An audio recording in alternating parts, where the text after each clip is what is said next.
At eto, mga kababayan, nalintikan na ang Canada sa pagkapanalo ni President Donald Trump. Isn't it nice to win? It's nice to win. It's always nice to win. And now moving to the north to Canada, the country has put its border with the United States on the highest levels of alert in anticipation of an influx of migrants. Canada says it expects thousands of asylum seekers coming into the country after Donald Trump won the race for the White House. The U.S. president-elect is vowing to slap 10% tariffs on all imports, which economists warn could cost Canada billions.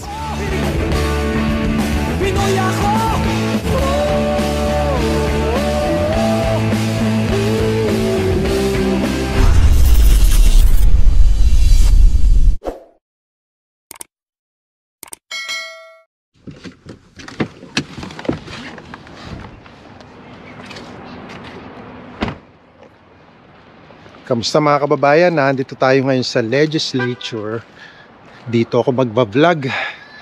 At nag-i-snow kanina. Papakita ko lang sa inyo ito ha. Ito.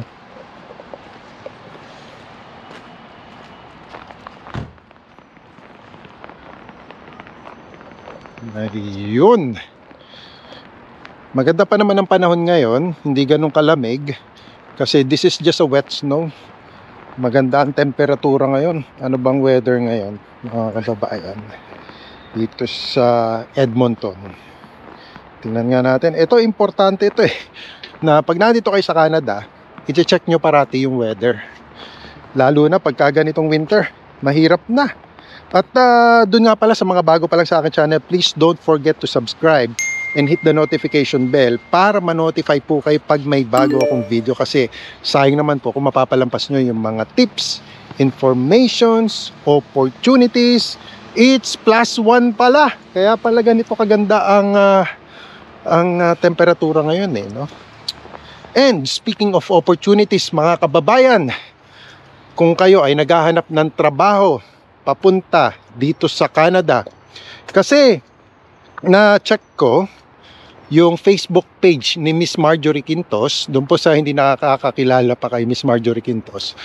Si Miss Marjorie Quintos po ay expert immigration consultant dito sa Canada.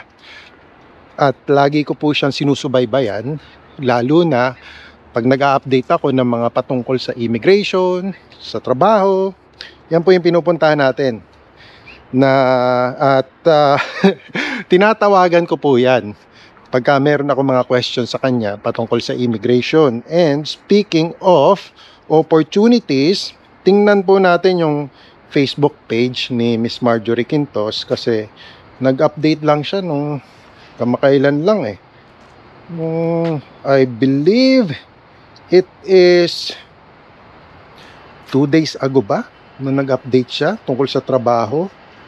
Eto pala, meron din siyang update tungkol sa saan ba? Secret revealed. Ito, mayroon daw mga secrets revealed from temporary to permanent fast track immigration. Unlock the secrets of Canada's express entry. Ayan, panoorin nyo po yan. And before that, yung mga naghahanap nga pala ng opportunity dito sa Canada, ito po yung shinare niya, golf course superintendent, mga kababayan. Ito lakihan natin ng konti. Ito yung kanyang qualifications. So, kung mag-a-apply po kayo ng mga trabaho dito sa Canada, napaka-important po yung inyong work experience. Qualifications: male, 2 years minimum ongoing work in experience working in golf courses, with experience in maintaining the health and appearance of golf course and their surrounding landscapes, plant and move trees. Move trees?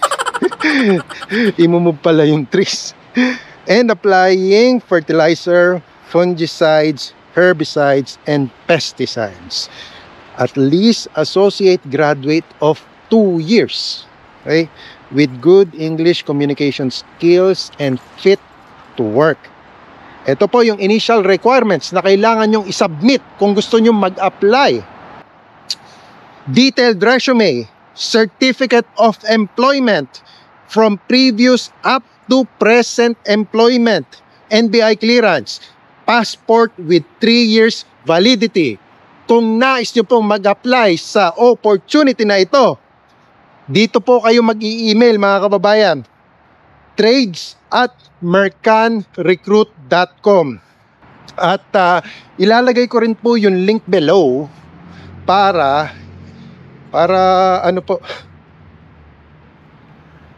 ma-check nyo yung opportunity na ito. Kasi tinignan ko yung cellphone ko kaya natigil ako ng konti dahil tinignan ko kung nag-i-screen record siya para napapakita ko sa inyo.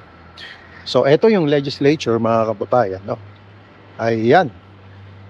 Dito ko gustong mag-vlog from time to time para napapakita ko naman sa inyo kung nasaan ako. At eto mga kababayan, nalintikan na ang Canada sa pagkapanalo ni President Donald Trump. Kasi, bakit nalintikan mga kababayan? Dahil, eto, may nakita ko mga kababayan natin doon. Kabayan natin siguro yung mga yan. Andun. Okay. So, eto, bakit nga ba? Ano ba ang epekto? May impacto? may impact ba ito sa Canada, yung pagkapanalo ni 47th President Donald Trump? Alam nyo po, i-discuss ko sa inyo 2 major impacts sa pagkapanalo ni President Donald Trump sa Canada. Una na po, alam nyo mga kababayan, eto, sa ekonomiya ng Canada, dahil mag-i-impose daw ng 10% tariff. According to this source na babasahin ko sa inyo, na ito na nga yung effect ng pagkapanalo ni President Donald Trump sa Canada. At ilalagay ko rin po yung link below ng mga source natin na pinagkukuhaan ng mga bali-balitang ito. Ang sabi dito, according to CTV News, American economists have warned that Trump's plans could cause inflation and possibly a recession, which could have ripple effects in Canada. So magkakaroon po ng inflation. Ano pong ibig sabihin ng inflation? Inflation, pagtaas ng mga presyo ng bilihin. Bakit magtataasan ang presyo ng bilihin? According to this, it's consumers who will ultimately feel the burden of any inflationary effects caused by broad tariffs, said Darby. A tariff tends to raise cost and it ultimately raises prices, so that's something that we have to be prepared for. It could tilt production mandates. A tariff makes goods more expensive, but on the same token, it also make inputs for the US more expensive. So, yan po yung unang sabi nating major impact sa pagkapanalo ni President Donald Trump dito sa Canada. Yung pagtaas ng cost of living.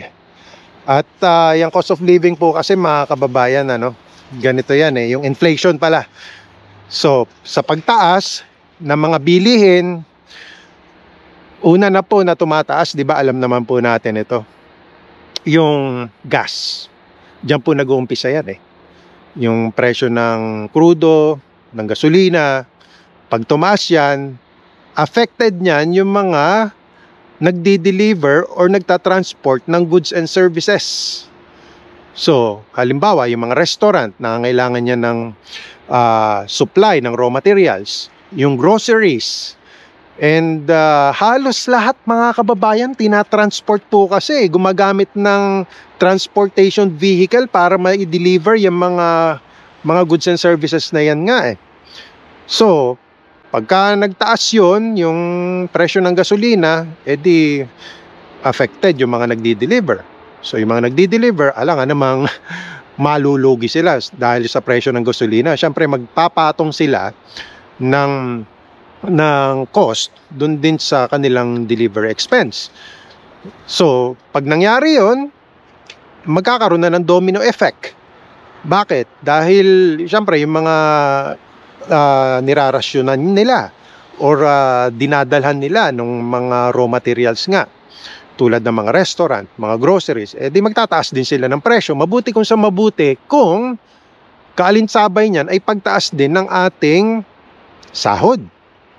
Pero kahit pasabihin natin tumaas ang sahod natin, mga kababayan. So pagtaas naman ng sahod mo, halimbawa, nagtatrabaho ka sa restaurant, tumaas ang sahod mo, saan naman kukuha ng pampasahod sa iyo? Yung restaurant na pinagtatrabahuhan mo. So magpapatong din sila, 'di ba? Para maka-cope up sila. Kaya ganyan po, chain effect yan yung cost of living. So isa po yan na major impact sa Canada. Pangalawa po, eto, kasi ang kampanya ni President Donald Trump is mass deportation. Ayon naman ito sa report ng CBC News, immigration is another question mark for Canada. Trump has promised the mass deportation of millions who entered the US illegally. The fear of deportation could produce a surge of asylum claimants seeking refuge at the Canadian border. One analyst said, individuals may try to run to Canada to avoid that deportation. Christopher Sands, head of the Canada Institute at Washington's Wilson Center, told CBC News last week, so we could fight over that. Such phenomenon could exacerbate tension within Canada. Ottawa has already been under pressure from the provinces to curb immigration levels. So, kung magkakaroon ng mass deportation sa United States of America, papaano naman na maapektuhan ang Canada? So, ang mangyayari naman po dyan, dahil ang Canada po is neighboring country. Dingding lang ang pagitan ng Canada at United States of America. So, ang pinakamalapit na escape route mo, kung ikaw ay undocumented sa USA, is most probably Canada ang punta mo. Sa katunayan, nangangamba na nga po ang Canada dahil dyan. At marami na po ang nagpupunta ng Canada na nagko-cross ng Canada illegally. And now moving to the north to Canada, the country has put its border with the United States on the highest levels of alert in anticipation of an influx of migrants. Canada says it expects thousands of asylum seekers coming into the country after Donald Trump won the race for the White House. Now, Donald Trump has repeatedly claimed that he will carry out the biggest deportation of migrants on day one after taking office. In response, Canada has deployed hundreds of Border Patrol agents anticipating a wave of asylum seekers. However, Canada's Immigration Minister Mark Miller said that not everyone will be welcome in Canada, and Ottawa will take aggressive actions in the national interest. The warning comes 7 years after Prime Minister Justin Trudeau promised that Canada would welcome any and all asylum seekers. The Trudeau administration, however, is now backtracking as immigration becomes a hot-button issue ahead of the 2025 election. Donald Trump has repeatedly said that he disapproves of Canadian Prime Minister Justin Trudeau, and the two leaders have shared frosty relations in the past. Concerns of receiving an overwhelming number of people fleeing Donald Trump's America are in fact legitimate. After Donald Trump took office for the first time in 2017, Canada witnessed a spike in Americans and immigrants trying to enter the country. From 2016 through 2020, Canada saw a six-fold increase in asylum seekers. The majority of asylum seekers have been from countries like Haiti, Mexico, Colombia, and the United States. And data from the Canadian Immigration Department shows that most of the asylum seekers had fled the United States. Regardless of whether Donald Trump carries out mass deportations or not, his plans are already straining ties with Canada, which has been America's strongest supporter and ally for centuries. Sabihin nyo sa akin na Okay lang yan, illegal sila nag-cross, di sipain nyo. Alam nyo po mga kababayan, hindi basta-basta masisipa ang mga yan pag nag-seek ng asylum yan. Mga magiging sila, refugee. Kasi pagtawid nila, although illegally, ang pagtawid nila dito sa Canada, pero hindi mo po basta pwedeng sipain yan ng mga yan. Kailangan dadaan po yan ng due process. So, magkakaroon po ng due process. Illegal man silang pumasok dito, legal naman silang ipoprocess. At yung iba nga, may chance pa na mapagbigyan ng permanent residency status. So, kung ipoprocess sila, dadami yung ipoprocess ng immigration ngayon. Na sa katunayan, ngayon po, ang daming backlog dito sa Canada. Ano po ang ibig sabihin ng backlog? I-define po natin. Sabi po dito, IRCC defines an application as part of the backlog if it hasn't been processed within their published service standards. These standards represent the timelines IRCC considers suitable for processing each type of application, varying based on the pathway and the application's specific. So yan po yung definition ng backlog. Ibig sabihin po ay meron pong hindi pa napoprocess ng mga applications dito sa Canada. At gaano po karami yung backlog ng immigration ngayon? Ito po, ang sabi po dito, according to the latest data released on November 4, there were 1,097,000 applications in the backlog as of September 30, 2024. That is an increase of 1.73% from the previous months. At hindi lang po yung backlog ang kailangan nating i-consider. I-consider din natin yung mga naandito na sa Canada na undocumented. Napakarami po na mga undocumented dito sa Canada.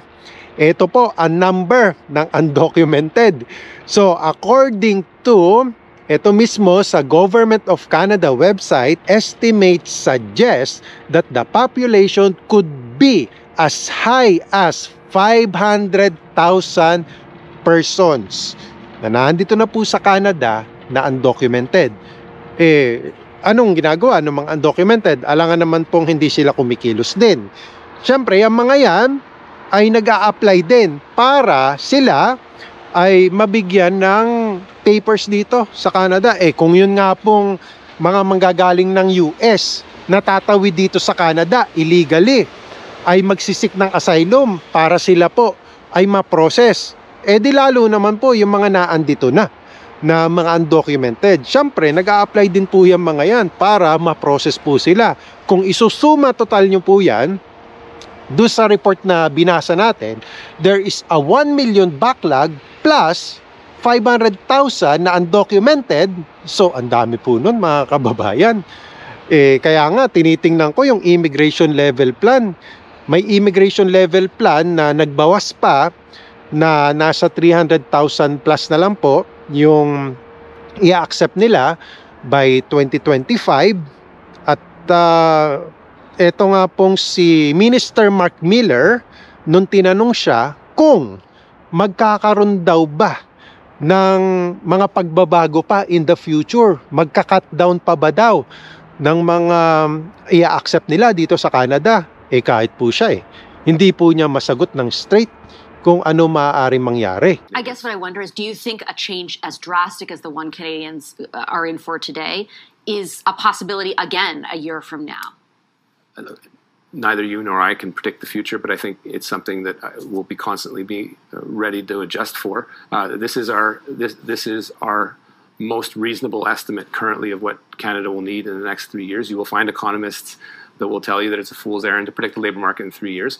The federal government has the responsibility to at least give some thought as to what that means and to make sure that people coming into the country have the right skill set to match offer and supply.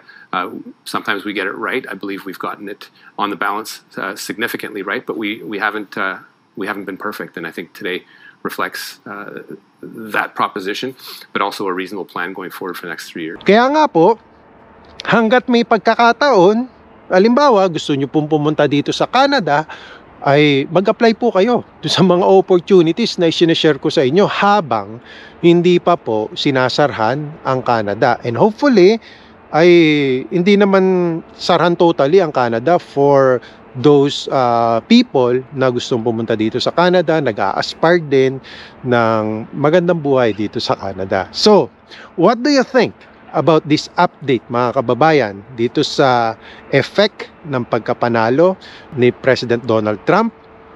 Please leave a comment below, whether positive, negative. Binabasa ko naman po lahat yan Yung inyong mga comments, wala po tayong finifilter out dyan. Kasi maaaring yung inyong mga negative comments ay minsan napapagkuhaan ko din yan ng content ko. Kaya it doesn't matter, whatever comment that you have, feel free to leave a comment below. And as always, more tips, informations, opportunities to come. Sana nagustuhan nyo ang video ito. I will see you, God willing, on my next video. Samahan nawa kayong parati ng Panginoon sa inyong pang-araw-araw na buhay. Magandang araw po sa inyong lahat.